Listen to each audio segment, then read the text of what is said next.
It's Friday, the 6th of October, 2023. The last word in podcasting news. This is the Pod News Weekly Review with James Cridlin and Sam Sethi. I'm James Cridlin, the editor of Pod News. And I'm Sam Sethi, the CEO of Podfans. In the chapters today, audiobooks are coming to Spotify. Canada's CRTC moves into regulating podcasts. Google goes out on a high. Adam Curry earns a Lifetime Achievement Award as well. This podcast is sponsored by Buzzsprout. Last week, 3,347 people started a podcast with Buzzsprout. Podcast hosting made easy with powerful tools, free learning materials, and remarkable customer support. From your daily newsletter, the Pod News Weekly Review. Well, Sam, let me just tell you just before we start, how tired am I? I think I can tell, James. What's caused it? What's caused it? Yes, I mean, anybody would think that I've been spending a lot of time on aeroplanes, particularly since Qantas didn't bother to actually, put my aeroplane back on time. So I've had lots of delays and, oh dear. But you've had fun. You ended up going to the British Podcast Awards, I noticed, at the end of last week. How was that? It was great. Yeah, thank you very much for going to Greece and leaving me to do the British Podcast Awards. I had a lot of fun, actually. Yes, got to go on stage, meet a few people. I basically said, when I handed out my award, I was very upset because it wasn't to the news agents, it was to The Guardian, and I wanted a photo with Emily Maitlis. So very kindly, Emily Maitlis came and took a photo with me. So I was very happy. That's excellent. Very good. But you ended up handing the award out to the folks at The Guardian, the Today in Focus podcast. Yep. Funnily enough, I was speaking the very next day with someone from The Guardian's podcast division who didn't know that they had ended up winning. So I was able to break it to them and they were delighted. So that was good. Yeah, well, can I just say thank you to you as well for not being there. I got to the front page of The Guardian. So yes, that was the photo on the front page of The Guardian. Wow, there you go. On the front page of the printed version or just the front page of the website? Both, I believe. Both, yes. Very really? Happy. Yes. There you go. I'll see if I can dig out a copy of the printed version and take a peek at that. Podcast of the year went to A Positive Life, HIV from Terence Higgins to Today. It's a great podcast from BBC Radio Wales, hosted by singer-songwriter Sam Smith. So that's all good. And we get our chance to enjoy the glitz and the glamour with the Australian Podcast Awards, which is also operated by the same lot, Haymarket. They announced that the awards will be at the Sofitel Sydney Darling Harbour on November the 21st. So that should be all good. Well, I won't be there for that, but I can tell you, James, I'm coming down in February. So there you go. I'm coming down. Coming where in February? Australia. Where in Australia? Well, Sydney to begin with, but I will try and make it down to where you are. Where are you again? Tell everyone. I should Brisbane. And when you say make it down, you mean up. Oh, okay. Going to Sydney first. I should really look at my map before I get to you then, shouldn't I? Yes, that would be a good idea, wouldn't it? Shall we move on to Spotify? Spotify, they're the future, aren't they? Well, actually, a couple of things they've done this week. I think, I've got to tip a hat to them, really. I mean, I do knock them for being proprietary, but sometimes they do a few good things. And they've offered 15 hours of free listening to premium users, both in the UK and Australia. So we can share a book, James, if you'd like. We can listen per month, and it's rolling out to the US later in the winter. So that was an announcement they made yesterday, James. What do you think? Yes, it's quite interesting. The premium users, and by premium users, they mean the people who pay the bill, by the way, but premium users will get 15 hours of audiobook listening per month with their plan. And why I say listeners who pay their bill, if you're on the family plan, but you're not the owner of the family plan, you don't get it. So it's, really? Yeah. Excellent. So it's, finally. Finally, you get recognised for paying the bill for your entire family. Yes. So, yes, you can choose from 150,000 audiobook titles. Now, that to me didn't sound like an awful lot, but what Spotify have said is 70% of those, I think it's 70% of the top rated audiobooks out there are available on this plan. So actually, that's a pretty good number. And I'm always a particular fan of something that is available in the UK and Australia and not yet available in the US. That's always a good thing. I wonder why that might be. I wonder whether they haven't actually sorted out the licenses yet with the US organizations. Who knows? Maybe they just don't like reading books in America. I don't know. Maybe that's a plan. No, I doubt it very much. I should disclose that Spotify is the sponsor for Pod News this month. Not that should change any of the editorial that we have. Spotify is also to add time-synced transcripts for more podcasts on the platform. According to the company. So it doesn't look as if it's transcripts for everything. It just looks as if it's transcripts for more shows that they have made or that they like, from what I can work out. It's a proprietary tool. Obviously, they're not using any of the Podcasting 2.0 stuff. They also have a chapters feature, which again is a proprietary tool, which is not one of the Podcasting 2.0 things either. So, there is always that, I suppose. Have you... I was going to say, have you taken an interest in that, Sam? I guess it's relatively useless for you, I suppose. Well, it is, but I did take an interest. Look, you can play two hats. One, I can say, as a supporter of the Podcast Index and the open standards, oh my God, Spotify, why can't you just get on board and do it properly? But on the other hand, they have a mass market adoption of listeners and users. And if those people can get to see that there is the option to listen to a transcript and there is the option to listen to chapters and jump forward or go to a certain section, again, it's educating the market. And maybe that's what we can use Spotify for. Build proprietary tools to educate the market. But then when they want to get a version that works across multiple platforms or a better version, maybe then that gives us the opportunity.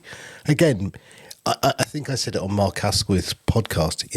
He asked me, what's wrong with podcasting apps? I said that nothing, but people don't know there is a problem because they don't see any feature missing.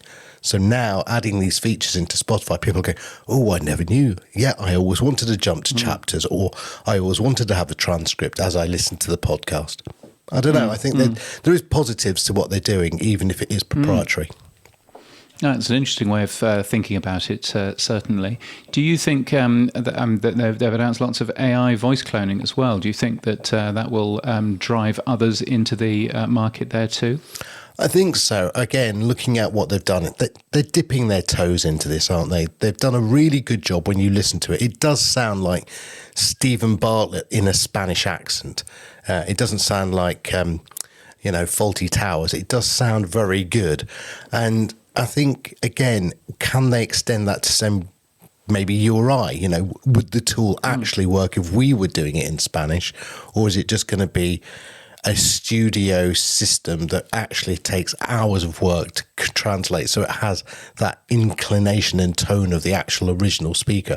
I don't know what the technology... They're using OpenAI, so again, I assume lots of other people could do this. I don't know. Yeah, I guess so. I mean, there are a number of different companies also doing this as well. I mean, the idea is that they're going to clone the voice of podcast hosts into different languages, as you say. So there was an announcement from a company called Wondercraft AI, who have launched an AI dubbing tool. It's available to all podcasts, they say, in 13 different languages. But it doesn't clone your voice. So this is the Pod News Daily as cloned into Spanish by the Wondercraft tool. Se lanzó un ranking de podcasts australianos para agosto. El listener de SSA ahora tiene más de 8 millones de oyentes mensuales y la red iHeart de ARN Australia es el editor de podcast número 1 en 40 rankings consecutivos. Now, that's clearly not me, but nevertheless, that's what I wrote, but translated into Spanish, so that's pretty good.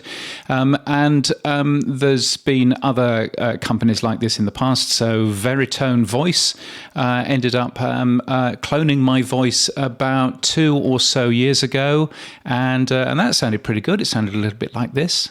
Gracias a una nueva tecnología inteligente, los podcasts podrían estar disponibles en varios idiomas. Which is all very nice. And there seems to be lots of companies doing it. So only on Wednesday, Podcast One announced that it's going to produce Spanish language translations for its library of podcasts using something that I've never heard of before, Rask AI, R-A-S-K, who are apparently a leading AI video localization and dubbing tool.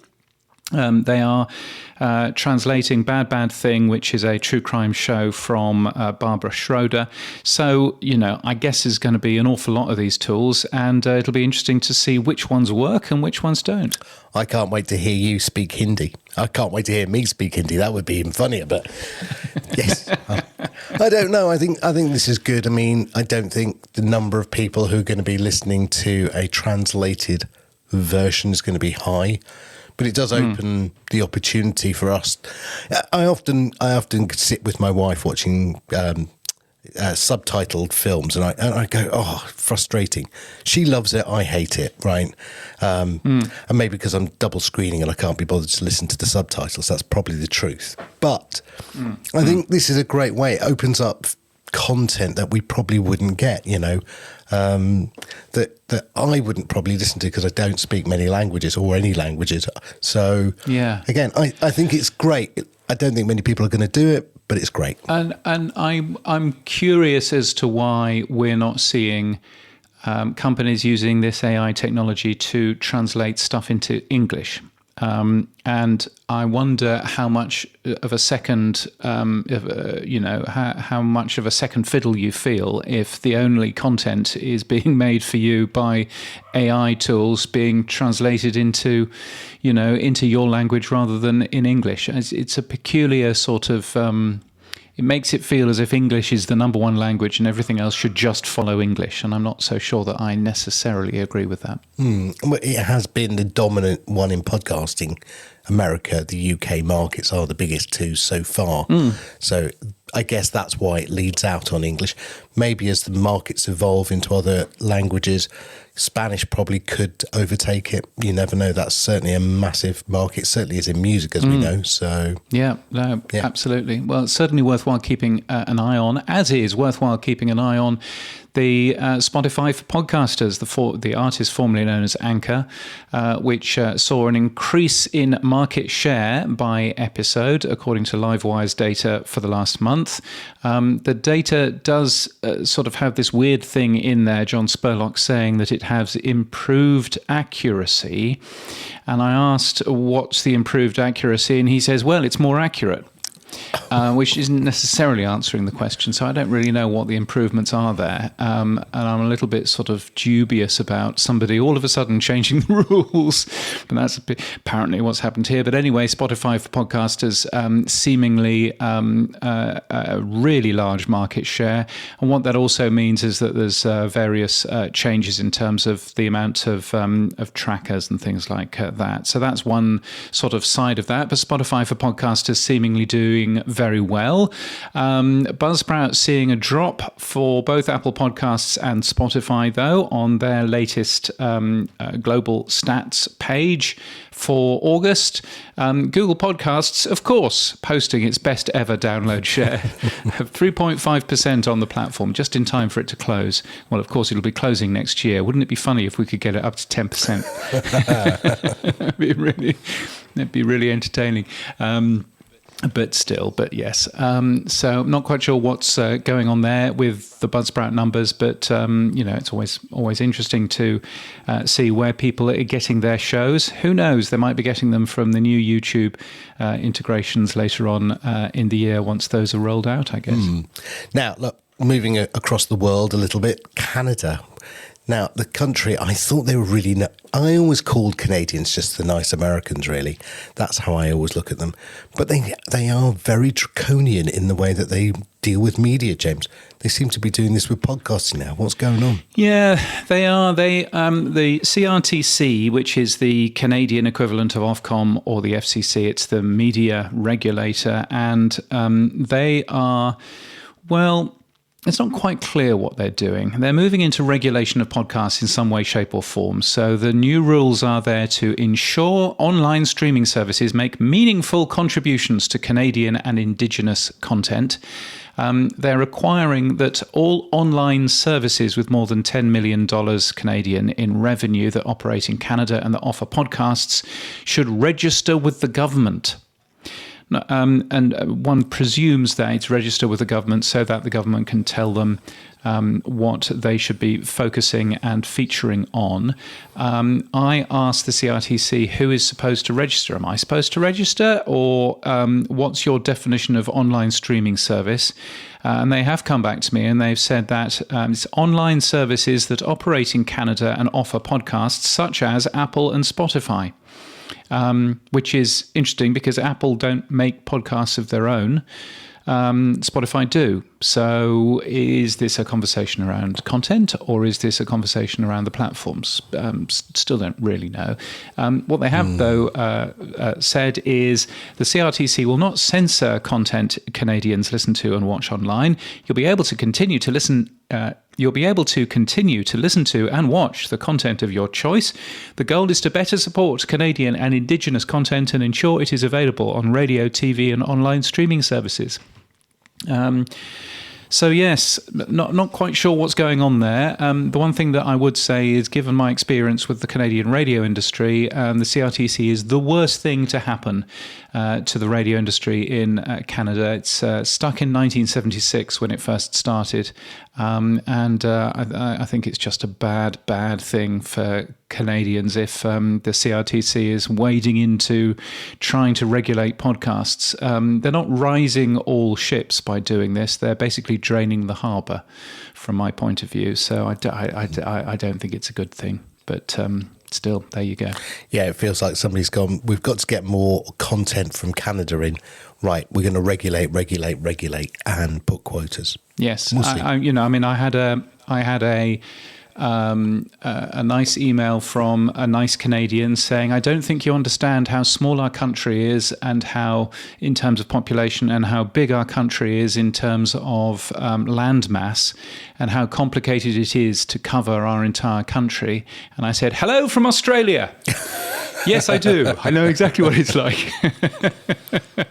So, yes, but still. But anyway, there is good news out of Canada, which is that Quill, friend of the show, Fatima, Quill have been recognised as one of Canada's fastest growing companies, which is always good. So, hurrah. Now, while we were away, or you were away, I was just in the home country myself, but you came back. Ashley Carman was reporting that podcasts are faking their numbers for bigger paychecks. Naughty, naughty, naughty. Why are they doing this, James? Naughty, naughty, naughty. Well, yes, indeed. I think this was a closed-door session run, I think, by Libsyn at Podcast Movement. It's one of those super secret meetings that you're not allowed to know about. Not quite sure what the output of it was, but it's basically podcasters apparently trying to fake their numbers. Now, what I would say is that really, at the end of the day, if you are an advertiser on a podcast, not a sponsor like Buzzsprout, but an actual advertiser, then your ads will be served by vast tags. So you already know what the numbers are. You know what the numbers you're getting are. You don't...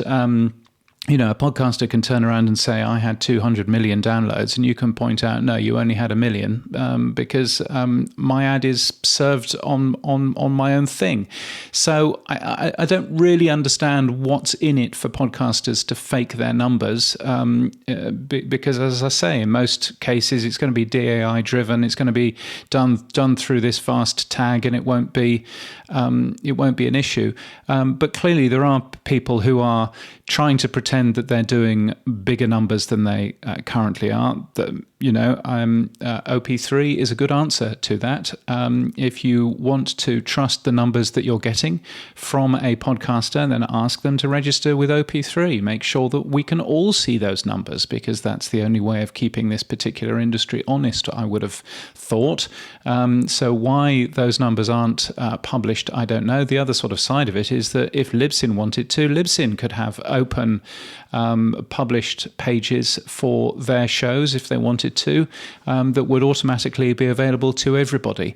It's what Captivate does. It's what Blueberry does. It could be something that that Libsyn do as well. So I think there are plenty of answers to this, but I'm not sure that I actually see what the issues are here. What do you think, Sam? Well, I think it's historical. I think when you've got an industry that measures based on downloads and then qualification to access advertising packages become based on your download numbers, I think some podcasters may fake it. I don't, as you said, I think it's very quick. They'll get found out. So I don't see what's the value in it. But a friend of mine, James Bishop, was asking me yesterday, why do we have download numbers? Can we not have, listen time, percent completed, etc.?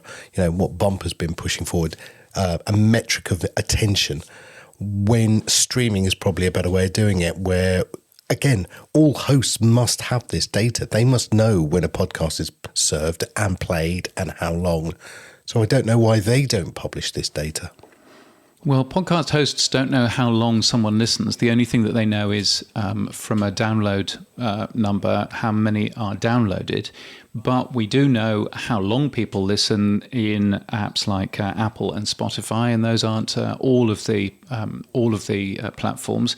But there again, we are trying to get more of that data. If you remember the old days of NPR and RAD, they had this magic plan where they were hoping that more podcast apps would put code in them, and everybody went, "Oh my God, you're spying on us," which of course wasn't really the plan, and that died quite a fast death. So not quite sure whether or not there's going to be anything like that in the future, but.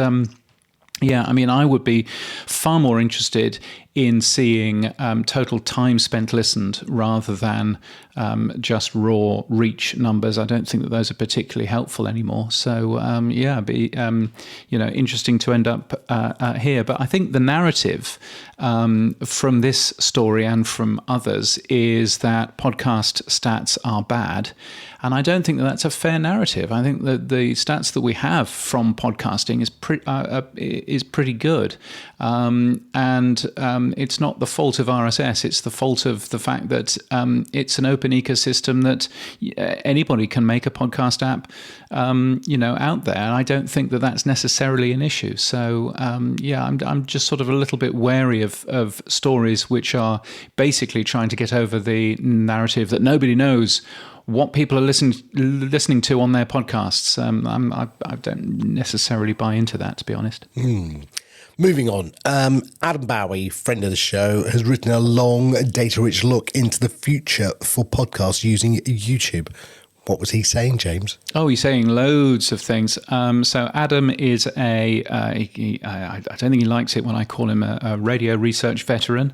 So let's not call him a veteran. Which bit doesn't he like, James? I'm sure it's the veteran. Yes, because I don't think he cares about the first part of that sentence. Yes, no, I think it's basically that bit. But yes, so he has written a very good long form article all about podcasting on YouTube, whether or not it works, whether or not it's a good idea, what a podcast is, all of that stuff, and wrote a little bit about Edison podcast metrics as well, which is useful. But there's some really good examples in there of good visualized podcasts and podcasts which aren't necessarily good and visualized, and how YouTube might actually work on that, and some of the worries that we might have with YouTube in the future. So it's well worth a read.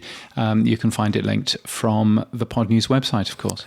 Yeah, he's a very clever man, that Mr. Bowie, indeed. Now, James, you're tired, aren't you? I can tell. But you've been on flights. Yes.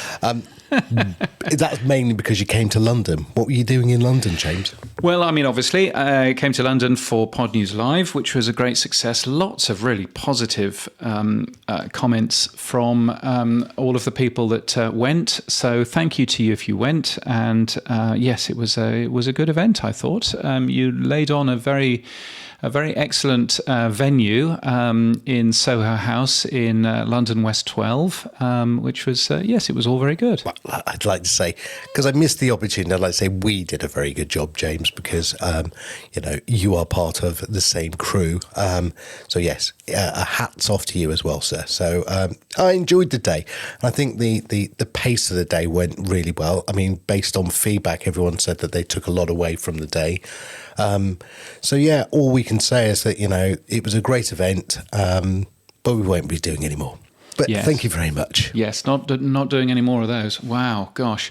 Yes, it was super good seeing so many people. So that was definitely a good thing. I then went to Greece, spoke at a conference in Athens. I had a very good text message from a mate of mine who said that Athens, it's a bit like Nairobi, but they've tidied it up a bit, which I thought was, to be fair, relatively accurate for quite a lot of the bits that I went to. Gosh, they like their graffiti in Athens, I'll tell you. Oh, dear. You kind of forget, although you don't forget,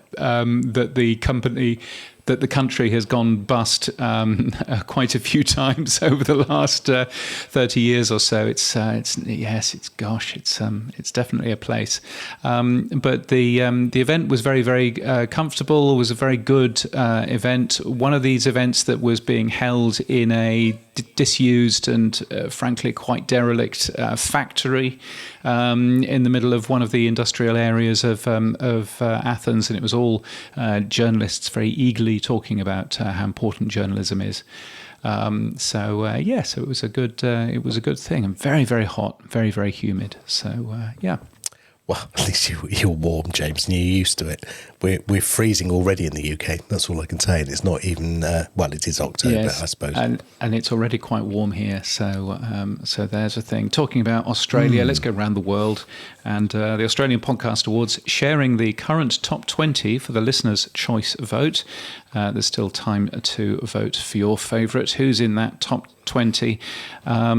Yes, lots of shows that I don't recognise. To be frank, Tony and Ryan, they're very good. They're on Spotify. Tony Martin's Sizzletown is a veteran in winning these awards. They see that show seems to have done particularly well. And there's lots of other ones, including the Alpha Blokes podcast. That sounds diverse. Live Uncut, Shameless. There's all kinds of stuff. Still time for you to vote, I believe, for your favourite at AustralianPodcastAwards.com. Now, moving around to Italy, the Italian podcast audience continues to grow. According to Ipsos, 39% of 16 to 60-year-olds, it's such a widespread that I often think, are now listening to podcasts monthly. That's about 11.9 million people. So congratulations, Italy is growing. Yes, although they're listening to less. The whole 57% say that they listen to the whole length of each episode. That figure last year was 58%. So they're listening slightly less.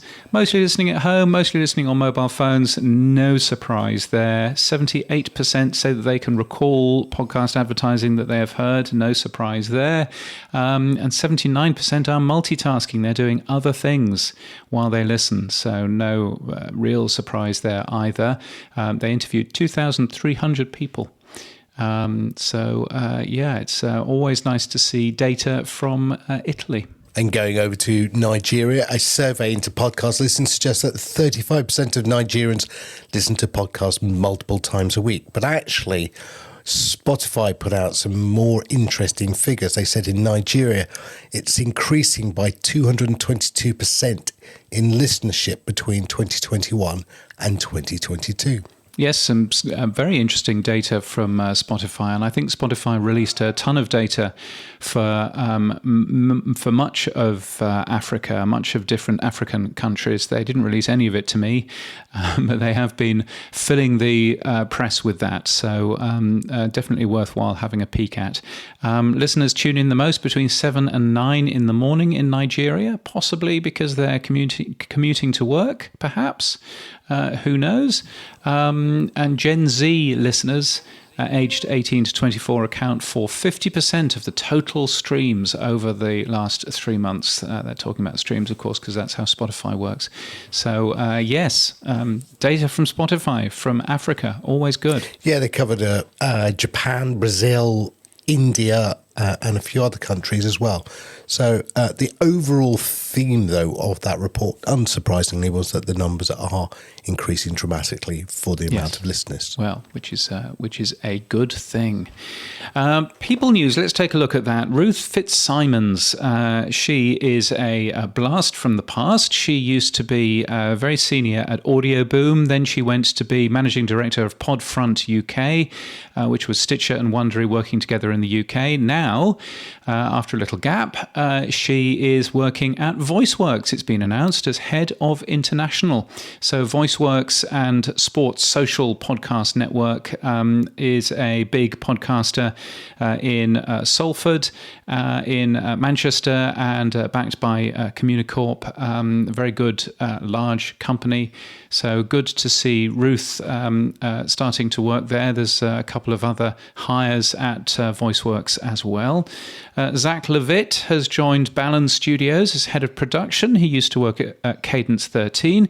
Rob Byers, he worked at APM, American Public Media, and he has wrapped up a first month as director of audio at Vox Media, which is good. Pushkin Industries is to make 17 employees redundant, which isn't great. That's 13% of their workforce. Meanwhile, the New York Times says that WNYC is to cut its workforce by roughly 40 people. That's 12% of the workforce there. So clearly changes still going on in big media. And many congratulations to Mitch Downey, who is the developer of Podverse, which is a very good podcast app. It's a podcasting 2.0 app. And Mitch has quit his day job and will be working on that app full time for the next 3 months, working off his savings. So many congratulations, Mitch. That's an exciting time. So I hope you get down and do some properly exciting coding for that. Yeah, no, it's a great app, and you know, considering he's been doing it part time, it'll be exciting to see what he delivers in this next 3 months. Yeah, no, that should be really good, and I'm sure that a lot of that is going to be tech debt that he needs to fix, which is usually the way, isn't it? But I'm sure that we'll see some new stuff as well. If you're looking for a job, Pod News has podcasting jobs across the industry and across the world on podcasting's largest jobs board. They're free to post. Just takes 2 minutes. podnews.net/jobs. The tech stuff on the Pod News Weekly Review. Yes, it's the stuff you'll find every Monday in the Pod News newsletter. And here's where we do all of the tech talk. There's a new microphone. Sam, are you going to be buying it? No, I've got enough hanging around here in the background. Don't need more. I mean, the Shure's lovely. That's the one you use. But this is the new Shure SM7DB. Notoriously quiet microphone, and now this comes with a pre-built amp in it. Yes, which is overcoming the big problem that most people had with that particular microphone. So good to see them launch that. Albi has highlighted its relationship with Podfans. Isn't that you? Who they? Yeah, no, we've waited until now. Obviously, we've been working with Albi for the best part of a year, maybe more. And Moritz and the guys there, Boomy, have been saying, look, when can we talk about our relationship? And I said, look, can you hold out until we've got a product that I feel comfortable with? So we launched the beta last week. I feel very good about that. We've added push notifications, and it's an installed PWA, and it supports all the new badges API. So very happy. Yeah, I mean, it's not perfect, and we've still got a lot more work to do. That's why it's a beta. But yeah, it's a good place to start. So they've talked about what we do with Olby, which is nice of them. Yeah, which is very good. You'll find that on the Olby blog.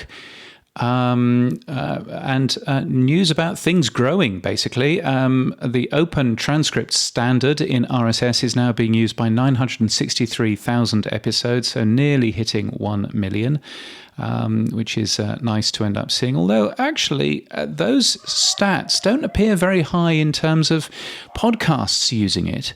There don't appear to be very many, what I would call very many shows using transcripts. It's about 36,000. And I'm there thinking, surely we should be a little bit higher than that by now. And I wonder how many of those are automated transcripts from people like Buzzsprout or from RSS.com who are sticking them in as well. I don't know. But so I kind of looked at that and I thought the episode number is big, nearly hitting 1 million. Who knows? It might have hit 1 million by the time this show goes out. But certainly the number of shows is seemingly relatively small. But I don't know. It's why I go back to the comment I made about Spotify earlier. It's good that they're adding transcripts to more shows because people are then going to go, oh, you can get transcripts, can you, with podcasts? Yes, you can. And then they'll demand it in other places or from other podcasters. Yes, no, indeed. And OP3 is now measuring more than 900 shows, which is good. Of course, it's a free podcast analytics tool, mentioned it earlier. It puts your data in the open. It also puts its own code in the open. For 100% trustworthy analytics, it's well worth giving it a look. If you are a podcaster, if you're not, why on earth are you listening? op3.dev is the place to go. And the last thing that I spotted was something that I thought was quite interesting, but very geeky: how to detect failed requests via web extensions. Typically, your browser isn't always very good at checking whether or not you could actually download that file or play that audio or anything else. And so there's a piece of work that has been done which helps you work out what your browser is actually doing and whether or not your browser has actually managed to connect correctly to something. And it's particularly useful. So I run an ad blocking DNS server. And so sometimes things don't work as I'm expecting them to work because the connection has been marked off as a spammy connection or advertising or something. And so sometimes things don't actually work. And you can see that this might be a useful thing. So anyway, linked to it in Tuesday's edition of the newsletter, but might be interesting to other people who are working on particularly web apps and embedded players. Yeah, we had a look at that one, James. Thank you very much for the hat tip there. It's a great pleasure. Let's talk awards, shall we? Now, the winners of the Black Podcasting Awards were announced in New York. Black Love Inc., whose founder and CEO, Cody Elaine Oliver, won 6 separate awards. Our list, which was in Pod News Daily, includes publishers and hosting companies. Sounds like a very good awards. It does. Yes, that was just ahead of International Podcasting Day, although they didn't necessarily share the winners for a few days. But really good to see a ton of awards. And it's also really good to see who's hosting all of these, where they're being made by, who's making them, and everything else. So it was a good list of shows. So that was nice. There's a bunch of other entertaining awards that have happened. Dave Jackson, friend of the show, listener to the show, because I see his streaming sats coming through every single week. He won the 2023 Podcast Influencer of the Year, which is all very exciting. Was that at the Spark Media Awards? I have a feeling it was, wasn't it? Yeah, again, congratulations to Dave. He does a lot of hard work in the industry to educate people. So, yeah, well deserved. There was another award for somebody as well that was well deserved. Who was that, James? That was Adam Curry. The one and only Adam Curry. This prestigious award honoured Adam Curry, a luminary whose lifetime of work has made an indelible impact on the media, entertainment and podcast landscape. Luminary. So I congratulated Adam on this earlier, and he said, I've got plenty more to plan in my lifetime. So I was going to say, yeah, he's not putting his feet up quite yet. He's not retiring. So many congratulations to him. That was a very good thing. And the People's Choice Podcast Award, the Audacity to Podcast, won that. Daniel J. Lewis, very excited with all of that. So yes, I entered once. I didn't go anywhere. I didn't bother again. Still, there we go. So took your toys and went home. So congratulations, Daniel, for winning in the People's Choice Podcast Awards. And you've just reminded me to go and take a look at the rest of those winners. So many congratulations to you if you ended up winning something there. And in terms of awards that you can go and enter, there's the Independent Podcast Awards in October in the UK. Podfest Berlin is happening as an event that you can go to in October in Berlin as well. The Afros and Audio Podcast Festival in Baltimore. A lovely place, October 21st. The schedule for the Paris Podcast Festival is now online. That is October the 13th to the 14th. Who'd have thought it? It's in Paris. And a few other in November. One, the Cheerful Earful, which is a comedy festival, is taking place in London, and PodCon MX, which has been announced for Mexico City on November the 9th. It's presented by rss.com, and I will be there, and looking forward to being there as well. There are more events, both paid for and free, at Pod News, virtual events or events in a place with people. And if you're organising something, tell the world about it. It's free to be listed at podnews.net/events. Boostergram Corner on the Pod News Weekly Review. It's our favourite time of the week, Sam. It's where people send us boosts, sometimes asking questions, sometimes criticising, sometimes not. And what have we got for this week? We'll take it all. Pay me, and I'll take anything. Don't worry about it. This week, we've got the old podcast, wondering where my QR code on Pod News will go for Android phones once Google Podcasts shut down. James, where's it going to go? That's a good question from the Optimal Living Daily podcast. Thank you, Justin. A good question. Not quite sure yet. As you all know, the Pod News website is peppered with Google Podcast links because the Google Podcast link works on absolutely any Android phone. You don't even have to have the Google Podcasts player. It just works on any particular Android phone. I'm assuming that because YouTube Music is now a must install, I'm assuming that it would be a good idea to get some sort of hook into YouTube Music. That, of course, assumes that there will be a way of doing that. And I'm not quite sure how that works yet. Otherwise, I'm a bit stuck because there isn't a standard podcast player on the Android device anymore. So not quite sure where that should go. If anybody knows where I should be pointing a QR code to, maybe it should go to a PWA that works everywhere. Maybe that would work. Yes, maybe it should work. Maybe it should go to Podfans. Who knows? Well, if in doubt, maybe it's a fallback for you, James. There's a fallback for you. There you go. Well, maybe that's the plan. The Pod News Weekly Review is separate from the main Pod News newsletter. Sam and I share everything from it, and any support goes to deferring the costs of Pod News Live. We really appreciate your support so that we can continue making this show. We do actually keep some of it back for other things. You can become a power supporter with your credit card if you wish. You can go to weekly.podnews.net, or you can support us with sats by hitting the boost button in your podcast app. And if you don't have a boost button, then go to podnews.net/new podcast apps. And we always forget to say thank you to the many people who are paid subscribers.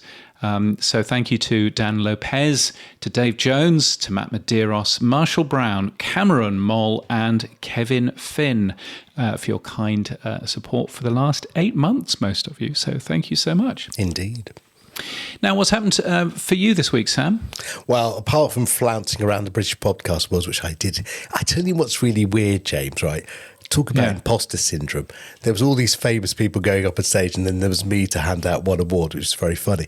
But afterwards, a whole host of random people felt that they could now come up to me and just talk to me and say, "Oh, you did very well on stage there. Thank you very much. Very nice to meet you." And it was like, I thought, wow, it's very weird, isn't it, once you get your face known? But yes, I also met the Brown Girls Do It, the British Podcast Award winners for the last couple of years. Yes. Very, very nice. And yeah, a whole host of other people were there, so it was good fun to do. So thank you for not being there, James, and letting me do it on your behalf. You'd have been there anyway, but yes. Well, thank you for doing it, and much appreciated. If you want to get an idea of what the event was all about, then the media podcast is with Matt Deegan. And that has a special episode from the British Podcast Awards. You'll hear from the winners. You get a feel from the event as well. If you want to hear lots of fancy British voices, then that's worthwhile hunting out the media podcast with Matt Deegan. So the other thing I'll be doing this week came out yesterday is an interview with Mark Asquith, the wonderful CEO of Captivate, on the Podcast Accelerator. And we're talking about the future of podcast monetization. We talk heavily about value for value. So, yeah. Check that one out if you want. Yes, and the morning of that recording, I actually caught up with him in King's Cross. He was coming down for a fancy meeting, and so I think this was the first time that I've ever seen Mark Asquith in a suit. Wow! And he came down for a brew. And we had a good chat, so that was nice. Good to catch up with Mark as well. And yes, note to self: never do a video call when you think that the person's going to do just audio and then they put out a video of you looking really rough. So yes, thanks, Mark. There you go. Yes, you had quite the week of it last week. So yeah, yes, but no. Apart from that was all good for me. You were saying that lots of people coming up after you went on stage. For me, the weirdest thing was going to this conference in Greece, assuming that I would know absolutely nobody. I did absolutely know nobody, but all of the other people on the panel that I was on. All of those people were rather embarrassingly thrilled to meet me. Oh, nice! And they said, "Oh, we read your newsletter every day. It's such a thrill to be on the same panel," which was very strange. But have you got cramp in your right wrist, James? It's very weird. Were you signing autographs eventually? I was wondering where you were going with that. But that's what I was thinking about. Yes, no, there was none of that. But yeah, that was really strange. So it was good to be there. The Greek podcast industry is charitably slightly behind where the rest of the podcast industry is, but it's getting there. And I found it a really interesting experience. So that was super cool. The other thing that happened for me is that my flight was delayed over 12 hours. Now, it turns out that if your flight is delayed into a different day, then all kinds of things break.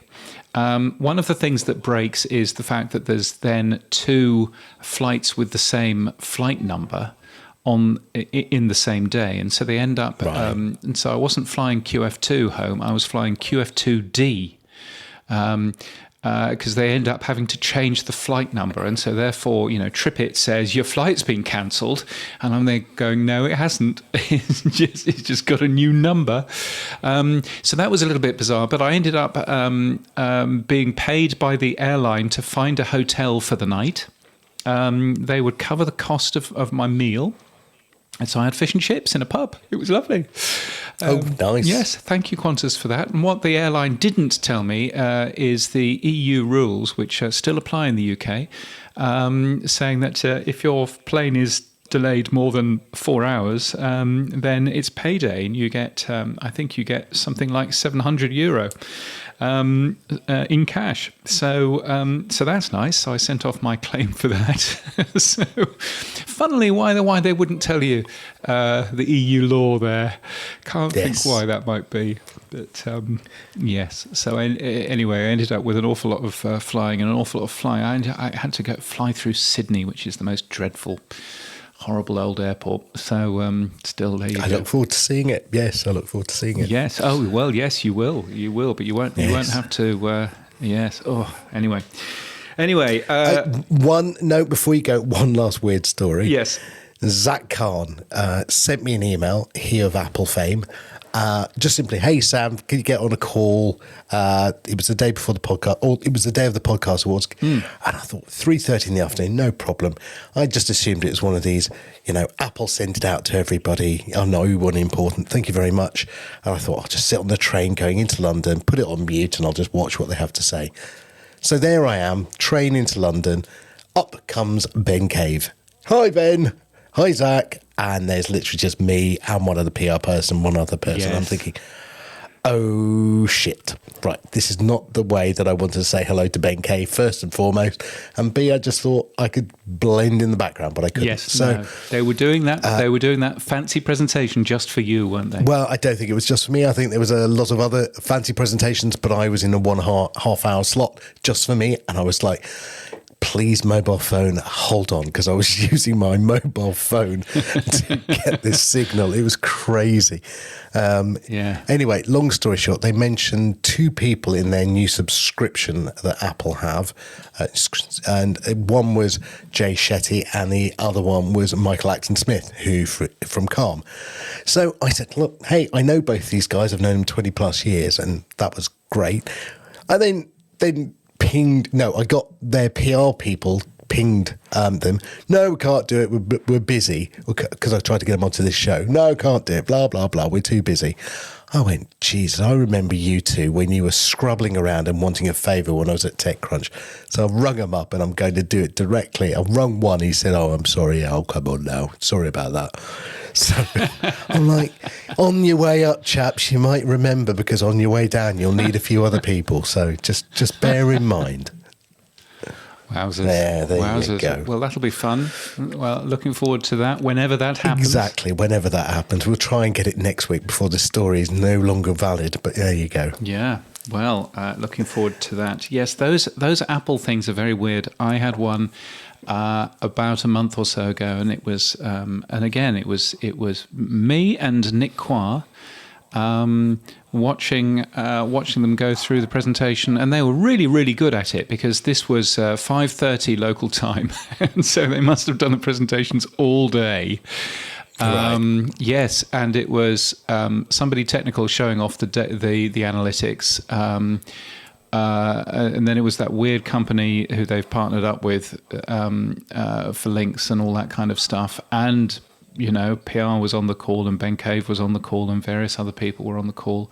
Yes, and you feel incredibly important, but also slightly embarrassed. Yes, that they're doing this presentation, particularly since at one point the internet fell over here, and so I had to reconnect. So the only person that was watching was Nick. So yes. Anyway. It's the wonderful way of Apple, but I wouldn't have it any other way. iPhone Pro 15. I was going to say, any response to that invoice request? Funnily enough, no. Okay. Who'd have thought?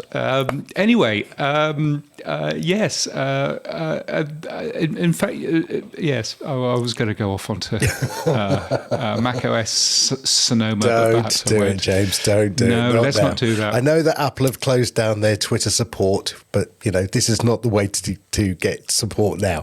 Don't use this podcast. I don't know. I mean, it might be. Hey, you do it with Dave. Hang on, you do it with Dave Jones. Go on, do it. You never know. No. We're all good. We're on 50 minutes already. Okay, stop. It's no good. So that's it for this week.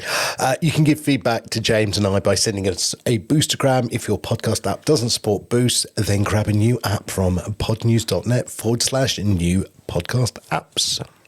Our music is from Studio Dragonfly. Our voiceover is Sheila D. We use Clean Feed for our main audio, and we're hosted and sponsored by Buzzsprout. Podcast hosting made easy. Get updated every day. Subscribe to our newsletter at podnews.net. Tell your friends and grow the show. And support us. The Pod News Weekly Review will return next week. Keep listening.